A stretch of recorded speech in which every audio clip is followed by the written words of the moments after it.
सभी प्रिय भाई बहनों को जय मसीह की। नासरत में यीशु का अनादर। वहाँ से निकलकर वह अपने देश में आया और उसके चेले भी उसके पीछे गए। सबत के दिन वह आराधनालय में उपदेश करने लगा और बहुत से लोग सुनकर चकित हुए और कहने लगे, इसको ये बातें कहाँ से आ गई? यह कौन सा ज्ञान है जो उसको दिया गया है? कैसे सामर्थ के काम इसके हाथों से प्रकट होते हैं?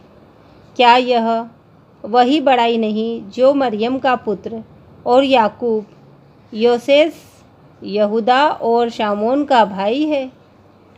क्या उसकी बहनें यहाँ हमारे बीच में नहीं रहती? इसीलिए उन्होंने उसके विषय में ठोकर खाई। यीशु ने उनसे कहा, भविष्यद्वक्ता का अपने देश और अपने कुटुंब और अपने घर को छोड़ और कहीं भी निरादर नहीं होता। वह वहाँ कोई सामर्थ का काम ना कर सका, केवल थोड़े से बीमारों पर हाथ रखकर उन्हें चंगा किया और उसे उनके अविश्वास पर आश्चर्य हुआ और वह चारों ओर के गांव में उपदेश करता फिरा। उसने 12 को अपने पास बुलाया और उन्हें 2-2 करके भेजने लगा और उन्हें अशुद्ध आत्माओं पर अधिकार दिया। उसने उन्हें आज्ञा दी, मार्ग के लिए लाठी छोड़ और कुछ ना लो, ना तो रोटी, ना झोली, ना बटुए में पैसे, परंतु जूतियाँ पहनो और 2-2 कुर्ते ना पहनो। और उसने उनसे कहा, जहाँ कहीं तुम किसी घर में उतरो तो जब तक वहाँ से विदा ना हो तब तक उसी घर में ठहरे रहो। जिस स्थान के लोग तुम्हें ग्रहण ना करें और तुम्हारी ना सुने, वहाँ से चलते ही अपने तलवों की धूल झाड़ डालो कि उन पर गवाही हो। तब उन्होंने जाकर प्रचार किया और बहुत सी दुष्ट आत्माओं को निकाला और बहुत से बीमारों पर तेल मलकर उन्हें चंगा किया। हेरोदेस राजा ने भी उसकी चर्चा सुनी, क्योंकि उसका नाम फैल गया था और उसने कहा, यूहन्ना बपतिस्मा देने वाला मरे हुओं में से जी उठा है, इसीलिए उससे ये सामर्थ्य के काम प्रकट होते हैं। अन्य लोगों ने कहा, यह एलिय्याह है, परंतु कुछ अन्य ने कहा, भविष्यद्वक्ता या भविष्यद्वक्ताओं में से किसी एक के समान है। हेरोदेस ने यह सुनकर कहा, जिस यूहन्ना का सिर मैंने कटवाया था वही जी उठा है। हेरोदेस ने अपने भाई फिलिप्पुस की पत्नी हेरोदियास के कारण, जिससे उसने विवाह कर लिया था, लोगों को भेजकर यूहन्ना को पकड़वाकर बंदीगृह में डाल दिया था, क्योंकि यूहन्ना ने हेरोदेस से कहा था, अपने भाई की पत्नी को रखना तुझे उचित नहीं। इसीलिए हेरोदियास उससे बैर रखती थी और यह चाहती थी कि उसे मरवा डाले, परंतु ऐसा ना हो सका, क्योंकि हेरोदेस यूहन्ना को धर्मी और पवित्र पुरुष जानकर उससे डरता था और उसे बचाए रखता था और उसकी बातें सुनकर बहुत घबराता था, पर आनंद से सुनता था।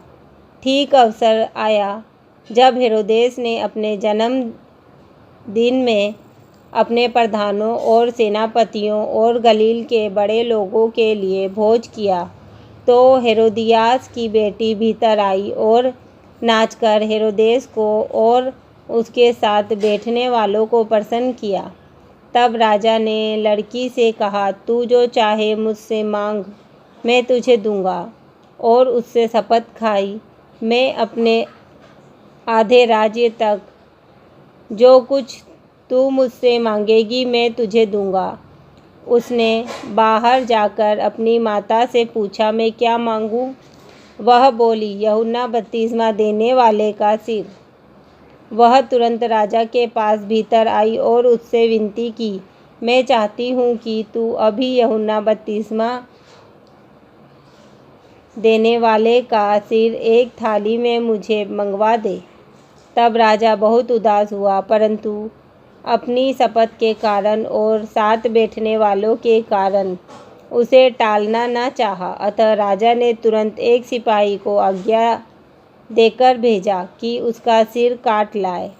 उसने जेल खाने में जाकर उसका सिर काटा और एक थाल में रख कर लाया और लड़की को दिया और लड़की ने अपनी माँ को दिया। यह सुनकर यूहन्ना के चेले आए और उसके शव को ले गए और कब्र में रखा।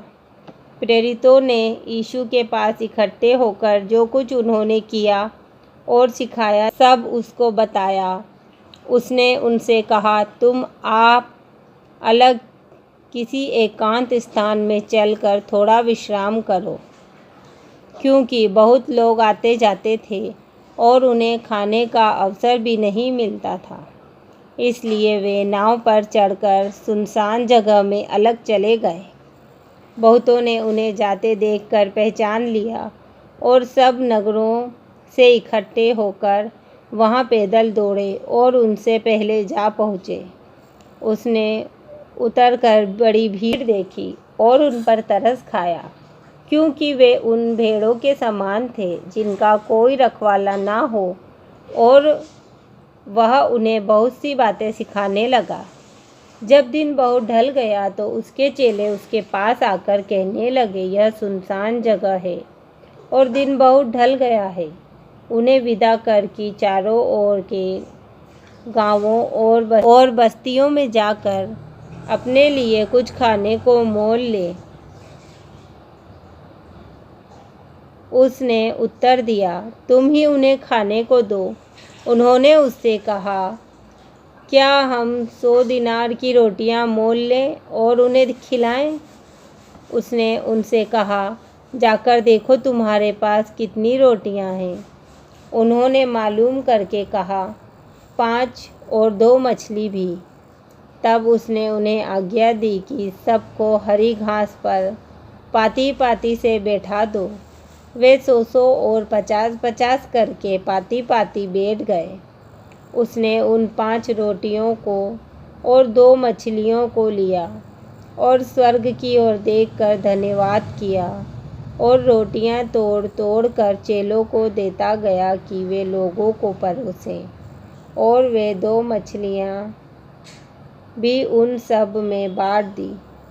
सब खाकर तृप्त हो गए और उन्होंने टुकड़ों के 12 टोकरियां भर कर उठाई और कुछ मछलियों से भी। जिन्होंने रोटियां खाई वे 5000 पुरुष थे। तब उसने तुरंत अपने चेलों को नाव पर चढ़ने के लिए विवश किया कि वे उससे पहले उस पार बेतसैदा को चले जाएं, जब तक कि वह लोगों को विदा करे। उन्हें विदा करके वह पहाड़ पर प्रार्थना करने को गया। जब सांझ हुई तो नाव झील के बीच में थी और वह अकेला भूमि पर था। जब उसने देखा कि वे खेते खेते घबरा गए हैं, क्योंकि हवा उनके विरुद्ध थी, तो रात के 4थे पहर के निकट वह झील पर चलते हुए उनके पास आया और उनसे आगे निकल जाना चाहता था, परंतु उन्होंने उसे झील पर चलते देखकर समझा कि भूत है और चिल्ला उठे, क्योंकि सब उसे देखकर घबरा गए थे। पर उसने तुरंत उनसे बातें की और कहा, ढाढ़स बांधो, मैं हूँ, डरो मत। तब वह उनके पास नाव पर आया और हवा थम गई और वे बहुत ही आश्चर्य करने लगे। वे उन रोटियों के विषय में ना समझे थे, क्योंकि उनके मन कठोर हो गए थे। वे पार उतरकर गन्नेसरत में पहुँचे और नाव घाट पर लगाई। जब वे नाव पर से उतरे तो लोग तुरंत उसको पहचान कर आस पास के सारे देश में दौड़े और बीमारों को खाट पर डालकर जहाँ जहाँ समाचार पाया कि वह है, वहाँ वहाँ लिए फिरे। और जहाँ कहीं वह गाँवों, नगरों और बस्तियों में जाता था, लोग बीमारों को बाजारों में रखकर उससे विनती करते थे कि वह उन्हें अपने वस्त्र के आंचल ही को छू लेने दे, और जितने उसे छूते थे सब चंगे हो जाते थे। आमीन।